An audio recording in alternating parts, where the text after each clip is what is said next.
You are listening to the Ivy Podcast. Learn from the thought leaders in areas of strategy, innovation, negotiation, and all things leadership. We interview the Ivy League, Fortune 100, and top startups. Now, here's your host, John Karsibayev.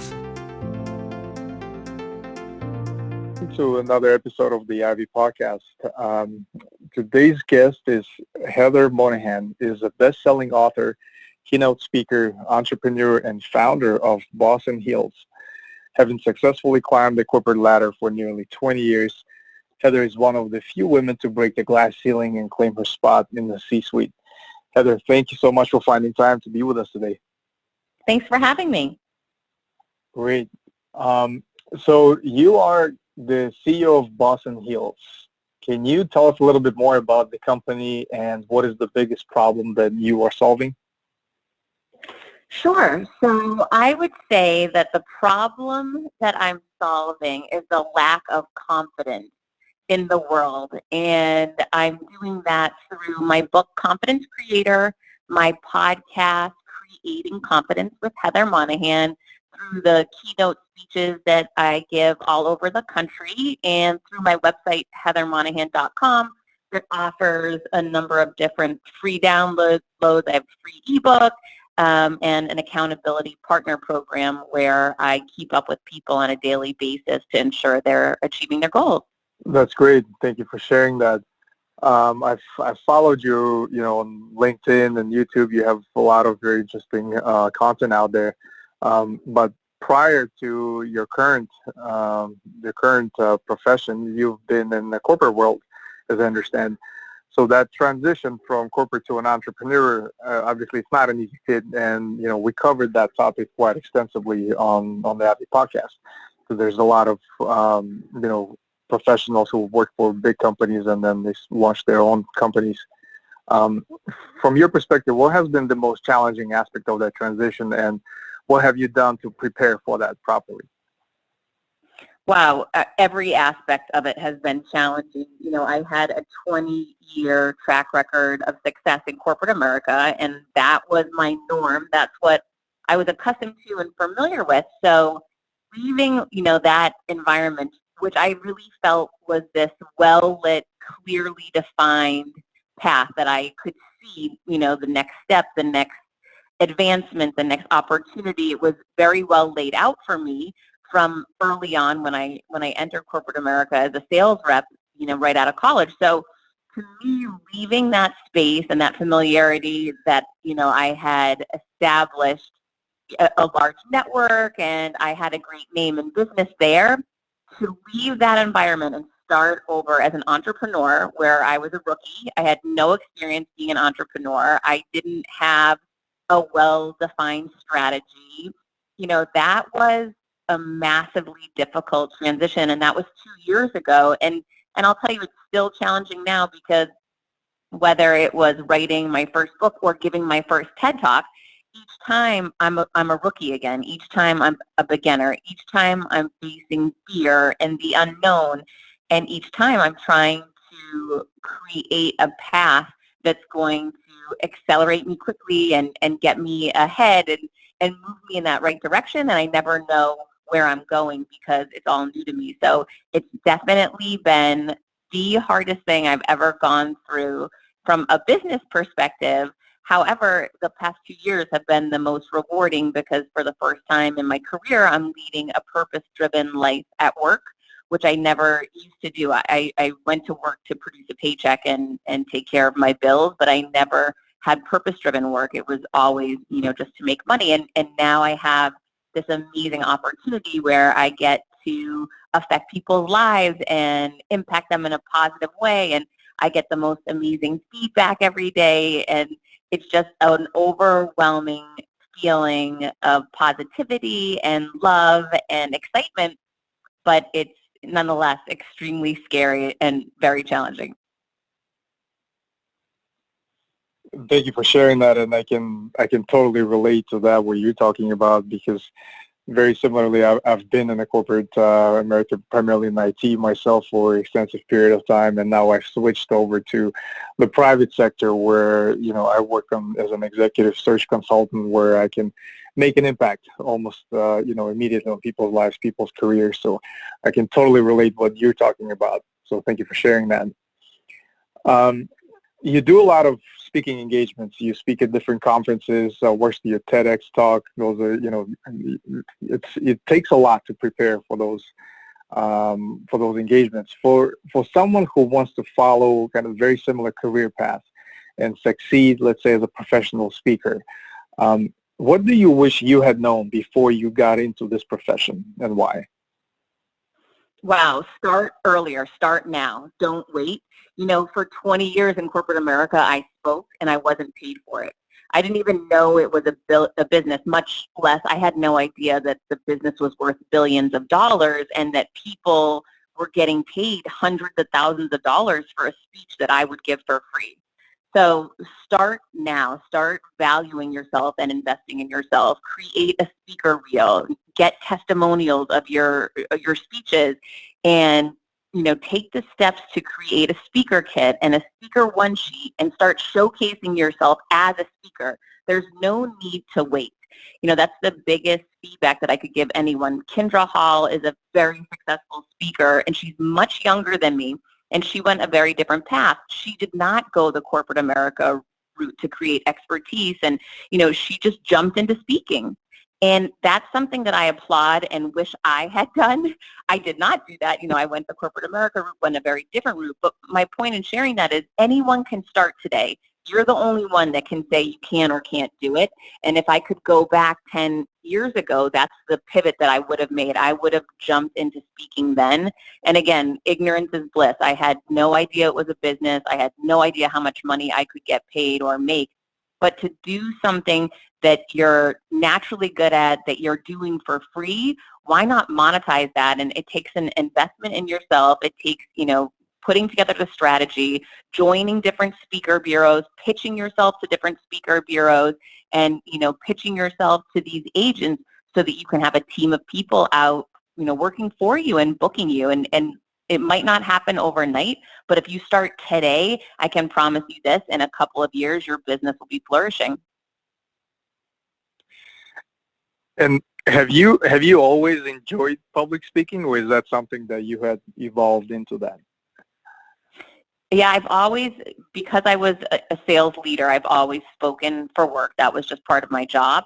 So it was just a natural part of my job that, I never thought twice about it. And then when I found out it was a business that you could make a lot of money at, then I enjoyed it much more. It was just always part of work, previously, and it was something that came pretty easy to me to do. So it was, I guess it's about picking your head up and looking around and saying, do you like doing this? Is this something that, you feel is calling you? And then finding the time to position yourself so that you can capitalize on that talent and really step into it. Great, and thank you for sharing that. I work with a lot of executives, primarily in IT, and obviously for executives, they need to be able to get up and speak in front of, large crowds sometimes, or whether that's internally in front of their organizations. But not everyone is comfortable giving, in public speaking, because it's something that I guess you have to continue practicing and get better at. What has helped you to get better at that? Was that just a matter of practicing and giving more speeches, or what helps you today when you get in front of a very huge crowd? Well, lowering expectations on yourself is always a great way to take a stage. Instead of, focusing on 10,000 people, focus on reaching one person in that audience. When I got very nervous before giving my first TED Talk, and I said to myself right as I was about to walk out, Heather, if you don't walk out right now because you're scared, you'll never forgive yourself. If you walk out and blow it, I'm going to be so proud of you. So I just took the pressure off myself that, if I blow it, who cares? At least I had the courage to walk out there and try. And I really try to lower those expectations on me so that I'm able to put myself in a good mindset to take the stage. Another great piece of advice is if you're nervous, go to the venue ahead of time. Go a week ahead of time, 2 weeks ahead of time, so you can envision yourself on that stage. I did that for my TED Talk. I went there a few weeks ahead of time so that I could see exactly what it would look like. I could feel what it would feel like to be on that stage. I leave notes on the bottom of my shoes before I go to a big event because I'm always in a good mindset when I'm in my home. So at that point in time, I write on my shoes, "You will kill this. You're going to own that stage," whatever the message is.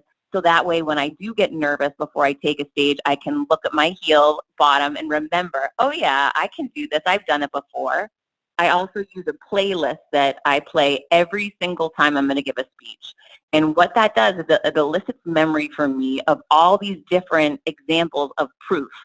I was nervous before I interviewed Sarah Blakely, and I was listening to the playlist, but I took the stage and I did it. And that's proof for me today that when I go to this event tonight, I'm going to do great there too. So you start building those different instances of proof for yourself to say, I've been nervous before. I know what this feels like. I hear this song. I remember being nervous in this other situation, and I survived it. I did well, and I'm going to do well again. And you start creating these rituals so that you can really get yourself into a routine that really propel you forward instead of allowing yourself to be held back. Love that advice. I gotta get me some shoes that I can write on.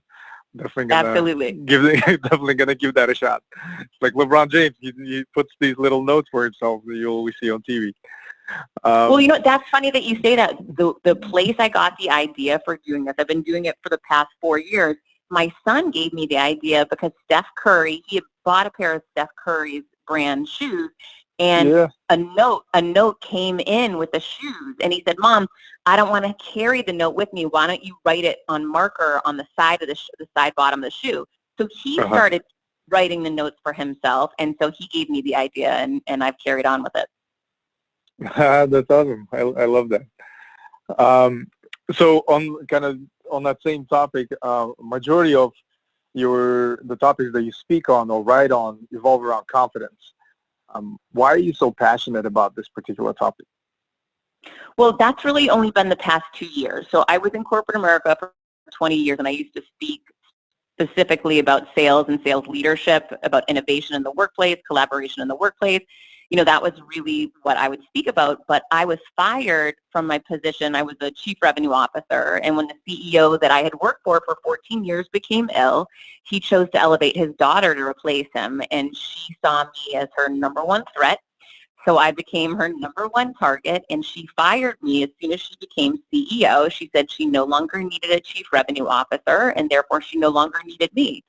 So at 43 years old, I found myself unemployed with major bills. I'm a single mother, and my son goes to private school. I have a very expensive lifestyle because of the income that I had coming from corporate America.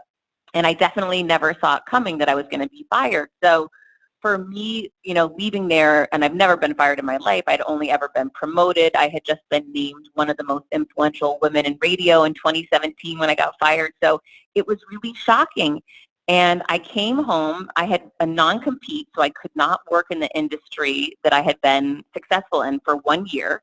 So I had to figure out in my mind, what can I do for 1 year to make money, pay my bills, and basically go to work in something I've never done before and start over at least for 1 year till the non-compete runs out.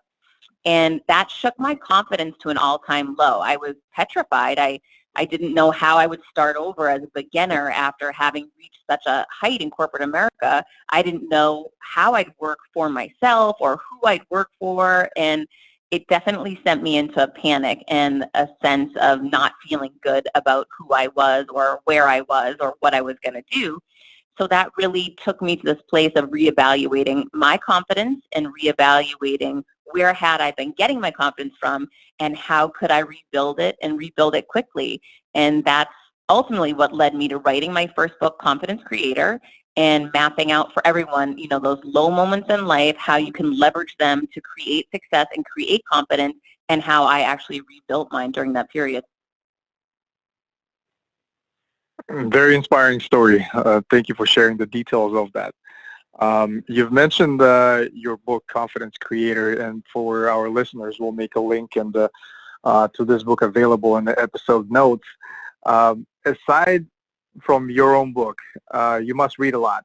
So I'm curious, what are the top 2 books that you always recommend to others and why? Well, they change a lot because I have a podcast. I typically, most of my guests have written books, so I find myself reading each one of their books before I interview them. So I'm reading a new book each week, and it depends on, what books I'm currently reading. But I'd say one standby that I really like to recommend to people is The Obstacle is the Way by Ryan Holiday. That's a great book about overcoming challenges and stepping into challenges instead of running from them, which I think is really helpful when you're, going against tough times or facing adversity. And then another author that I think is amazing is Flip Flippin, and he writes, how to reframe your story. He writes a couple of different great books about the story that you tell yourself and how you can rewrite it for yourself, which was a really powerful book that impacted me in a very positive way. That's great. I definitely have to look into those books, and we'll make those available in episode notes as well. Whom out of the people that you know do you think would make a great guest on the Ivy podcast, and why? I would say Alex Vidal, who has his own podcast as well as he's a really extremely successful realtor in Miami. He's an innovator and a disruptor in business. He's a fantastic guest. And Scott McGregor, he's the CEO of Something New LLC. He does a lot of charity work, helping children practice gratitude. He's written a couple of different books, and he's just a master connector, and he's just a great person for people to know. Oh, that's great. I definitely hope we can get them on every podcast. Heather, anything that you would like to highlight in closing remarks, favorite quote perhaps, or something that we have not touched upon during our brief conversation here? Sure. Confidence is something that can be created in any moment, and it's a choice in each one of our lives to either create confidence or chip away at it. So just becoming intentional and aware about the choices and decisions that you're making will help you start creating confidence and taking steps to improve your confidence, which really, for me, in my opinion, is the foundation of living your best life, because none of us can reach our potential or step into fear until we really start to own and rock our confidence. So I hope everyone takes this as a wake-up call that you too can go ahead and build yours and go after whatever it is you want in life. That's great. That's a very strong closing remark. Thank you for sharing that. And Heather, I know you're very busy. You have to go and conquer the world and relay your message, and I definitely can't thank you enough for your time. I know how busy you are, and we really appreciate all of the the insights and advice that you had shared. Well, thanks for having me. I appreciate it. Absolutely. Thanks so much. Thank you for listening to the Ivy Podcast. Be sure to subscribe to our RSS feed on ivypodcast.com and all major podcasting platforms like Spotify and iTunes. As always, if you enjoyed this podcast, please give us a rating on iTunes.